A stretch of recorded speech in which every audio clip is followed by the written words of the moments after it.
西合璧，德国女婿 Heiko 用台湾蒸笼做家乡名菜德国猪脚。My mother-in-law, she told me, look, I have a bamboo steamer, and at the beginning I said, I cannot use that because I never used it before. 在德国，这个步骤是以蒸汽锅完成。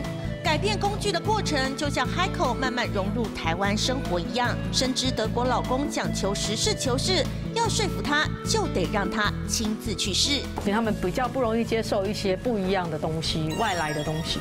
那我想这是德国保守，他们比较保守的民主。对，但一旦他觉得这东西是很好的，他就会开放他的心，这样子。一中一西的鸡同鸭讲 ，Heiko 也开始懂得杀价。这个多少钱？3块。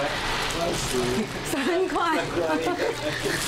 年轻时在德国当厨师，之后为了父母心愿改念工程，被外派到上海当工程师期间，认识了从台湾去工作的餐饮集团主管 Crystal， 相恋结婚，直到儿子要上小学 ，Heiko 提议举家迁移台湾，一起开餐厅。工作的时候就是工作，所以我们工作的时候，我觉得尊重他是个主厨，是 chef。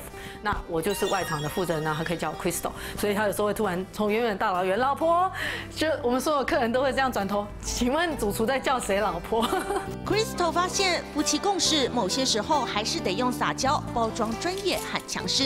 At the beginning, I said nobody would cut the knuckle. This is not German style. This is really no good.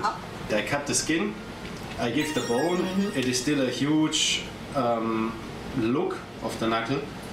So I can say, okay, this is 65% German and 35% Taiwanese. 坚持德式风格，又不忍太太处理客诉的辛苦 ，Heiko 渐渐找到平衡点，食物和生活里满是中西交汇、互信包容的味道。